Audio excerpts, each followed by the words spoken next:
Thằng Mỹ là thằng trùm nhà cái của cả cái thế giới này, không có ai cưỡng lại được nó đâu. Và nó sinh ra các cái chu kỳ này để nó chọc tiết cừu, nó vặt lông cừu.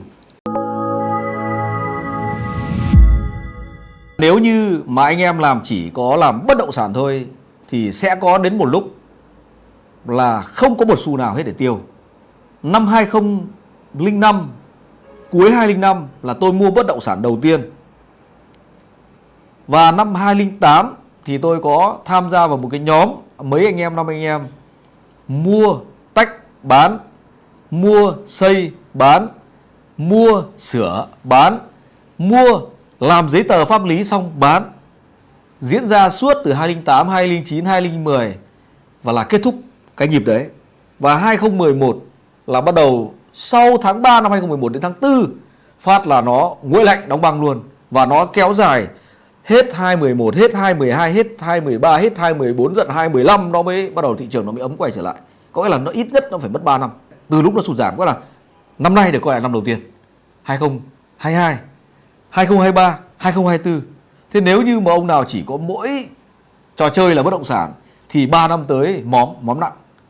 2 năm trước thị trường do cái nguồn cung tiền, đây nguồn cung tiền anh em, nguồn cung tiền thì phải vào chỗ đại ca của cung tiền. Cho nên học đầu tư tài chính mà không biết mấy cái thứ này là hỏng bét. Khi nguồn cung tiền nó lên cao thì làm cho là gì? Làm cho cả làng cả tổng nhảy vào đất, bởi vì nó tăng, nó cao, đất tăng, trứng tăng, cái gì cũng tăng. Có nhiều ông đang làm công chức, công ăn việc làm ngon lành ngon bổ rẻ, thế là bỏ công ăn việc làm đi làm môi giới bất động sản. Thế là đầu năm 2022 này đi làm môi giới thì bắt đầu thị trường nó tèo. Sau đó nửa năm 6-7 tháng không bán được một miếng đất nào cả, thì chán lại quay về đi làm công nhân. Đây là cung tiền của Cục Dự trữ Liên bang. Đây các anh chị nhìn này. Bắt đầu 2020 cung tiền tăng vọt. Cung tăng vọt. Sau đó là gì? Sau đó là 2021 vẫn cung vẫn lên. Nhưng đến cuối 2021 thì bắt đầu có dấu hiệu chững lại.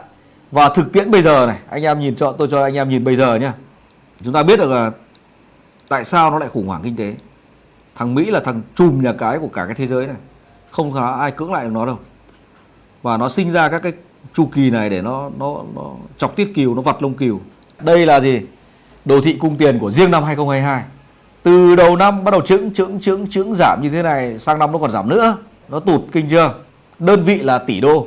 Từ đỉnh cao của cung tiền M2 là 21.840 tỷ đô. Đến bây giờ nó tụt xuống còn 21.400, có nghĩa là nó tụt đi khoảng 400 tỷ đô so với lại đầu năm. Thế vậy là với cái đà này thì sang năm nó còn tụt nữa để nó kiềm chế lạm phát. Đấy, nó sẽ hút tiền về, nó không đưa tiền ra thị trường nữa. Và không đưa tiền ra thị trường nữa thì có nghĩa là gì? Nó sẽ có hai thứ nó sẽ diễn ra. Một, đó là lãi suất tiếp tục tăng. Để là gì? Tiền nó sẽ thay vì mang ra đầu tư ở ngoài. Các bạn biết rằng là trước kia là lãi suất nó chỉ có 0,5% thôi. Bây giờ nó tăng lên tận 4 và hơn 4 rồi. Và ngày 15 tới đang dự kiến là lên 4,5. Và làm cho là gì? Tiền nó hút về, quay trở lại về Mỹ. Là nó không bơm tiền ra thị trường nữa, thông qua các công cụ như là mua nợ rồi mua trái phiếu vân vân. Và nó hút cái tiền về. Và làm cho rất nhiều các cái doanh nghiệp mà đang vay đồng đô la gặp khó khăn. Bởi vì trước kia là đô rẻ, đúng không ạ? Vay 0,5% một năm quá rẻ. Và bây giờ nó tăng lên đến tận cả chục lần rồi. Trước là 0,5% của năm trước, của năm 2021, 2022 là nó chỉ có 0,5% thôi. Và sau mấy lần tăng đến bây giờ là lãi suất tăng lên cả chục lần. Kỳ này mà đang dự kiến lên 4,5 nữa thì nó tăng lên cả bằng chục lần. Thì theo các bạn là làm gì cho lại? Đúng không nào? Thế vậy là kinh tế sẽ ảnh hưởng, doanh nghiệp ảnh hưởng, việc làm ảnh hưởng, sức mua ảnh hưởng, thế là kinh tế đi xuống. Thế vậy là khủng hoảng sẽ diễn ra hiện hữu, đúng không ạ? Và khủng hoảng hiện hữu diễn ra thì làm cho gì? Làm cho là tiền nó sẽ bị mất giá. Tiền mất giá thì làm cho cái ông vàng, cái ông tăng. Đấy, cho nên là làm đầu tư tài chính là chúng ta phải biết phân tích. Mà phân tích vĩ mô phải dựa vào số liệu.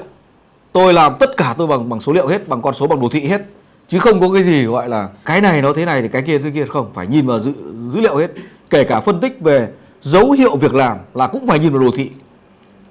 Đấy, ví dụ như là dữ liệu việc làm của Mỹ là tỷ lệ thất nghiệp tốt nhất trong mười mấy năm qua là 3,5%. Và nó được đúng một tháng rồi. Là 3,5 là đúng một tháng rồi. Và nó lên 3,6, 3,7 rồi. Thì chúng ta phải nhìn vào cả cái bức tranh lớn như vậy để chúng ta đánh giá.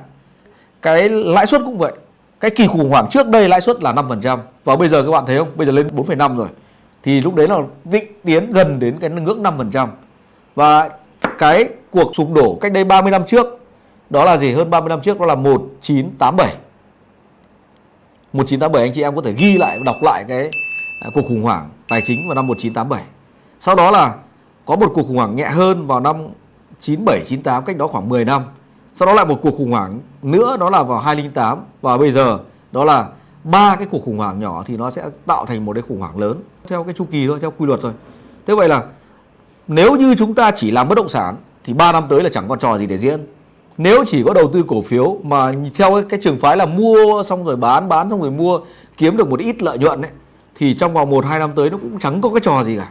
Thế vậy là chúng ta phải vận hành trên cả 3 lớp tài sản: vàng, đất, cổ phiếu. Mùa nào thức đấy.